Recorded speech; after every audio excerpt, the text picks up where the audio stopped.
The Ukrainian perspective. Now, Yuriy is the advisor to Ukraine's defense minister. He joins us live now from New York. So, Yuriy, thank you so much for being with us. I want to start by talking about Soledar, because the Wagner Group initially came out and said, yes, they've captured Soledar. Russia, or the Kremlin rather, walked that back slightly, saying, no, they haven't quite fully captured it yet, but there certainly has been positive momentum. What is the truth here? How much of that territory have the Russians captured? Zain, we need to understand that the situation in Soledar indeed is very difficult. Soledar is one of those cities in Donetsk region which has been under intense fire for months now. And as you've rightly said in your earlier report, Russia is at the moment desperate to get any military success, because literally since July, since their movement into the city of Lysychansk, they have not had any military success. So the situation is very difficult. It's, I could say, critical, and it will remain critical for the next couple of days. But our armed forces are still there, and the Russians are not in full control of Soledar, and that's indeed a game of propaganda. So in terms of what the Russians are going to do next, after they capture Soledar, I should say if they capture Soledar, they're going to move on to Bakhmut, as you and I both know.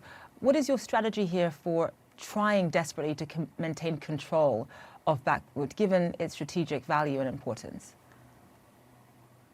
We've known for a very long time that indeed, one of the military objectives of Russia is to gain full control of Donetsk and Luhansk region. But look, in the past couple of months, we have been able to drive them out from Kharkiv. We have been able to drive them out from Kherson. And of course, at this stage, the most important thing for us is to continue to receive the military assistance that we require, because situations such as that in Soledar could have been avoided, if we would receive those tanks, which have been mentioned already on this program, sooner. So right now, the key priority number one, and this is what our President, Mr. Zelensky, says, this is what our Minister of Defense, Mr. Alexei Reznikov, says, we need tanks to win this war, to protect cities such as Soledar. And of course, we are grateful for all the support that we receive, but at the same time, we look to the United States to continue to be the leader when it comes to providing military support, because this is how it actually worked with, say, the latest example is the Patriot systems.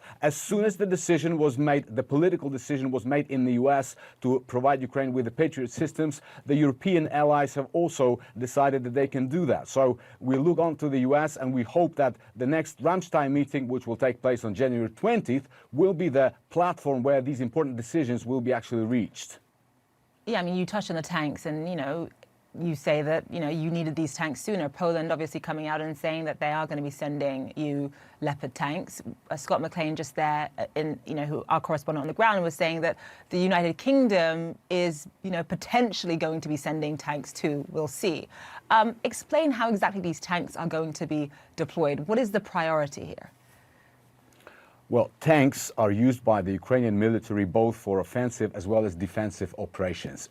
According to the estimates of our general staff, we need about 200 to 300 tanks, Western tanks, because they have longer firing range, they have better armor, they are more safe for our personnel. And, for us, the loss of every soldier is the loss of the whole world, because, for Ukrainian army, we have fighting IT specialists, doctors, opera singers. So we are very concerned about the safety of our servicemen. This is why we need Western tanks, because they're safer. And look, we know that there are thousands of these tanks that are at disposal in our Western allies countries. So, and we just need a fraction of that. And since we are fighting the freedom war, right? We are fighting not just for some cities and villages in Ukraine. We are fighting for common shared values. So I think, that decision should be taken, and we hope it will be taken.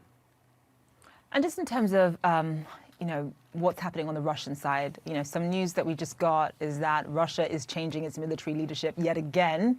They changed it 3 months ago, and now it's changed again. Just what do you make of that? What do you make of the sort of inner workings of the Russian military leadership and why it's undergoing so many changes at this point?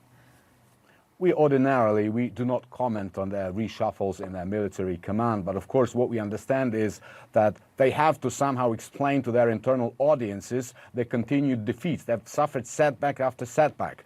They've been unable to gain control even of small cities like Soledar and Bakhmut, and they've lost thousands, literally, the fields around cities like Bakhmut and Soledar are littered with corpses of Russian soldiers. So they have to somehow explain to their internal audiences the reason for these defeats. And I'm just guessing that they're hoping that the reshuffling in the military command will somehow go towards that way. And just quickly, I mean, and you touched on this, but Zelensky touched on this as well, this idea that, in and around Soledar, I mean, it's corpses, it's desolate. I mean, there's almost no human life left. Buildings have been completely sort of turned into rubble. How much does Russia really stand to gain from Soledar in and of itself, beyond just using it as a sort of jumping off point to try to capture Bakhmut? This is beyond comprehension, because like you rightly said, what Russians are doing now in Soledar is just what they've done before in the cities such as Severodonetsk, Lysychansk, Mariupol. They're razing them to the ground. So they will be they're fighting, they are losing thousands of their soldiers, for the ruins. So it doesn't stand to reason, and it's difficult to comprehend why they would want to do that. The only way to explain this, of course, is that they're desperate to gain at least some military success on the battlefield, and that's why they're doing it. All right, Yuriy Sak, live for us. Thank you so much. We appreciate you joining us. Thank you. Thank you.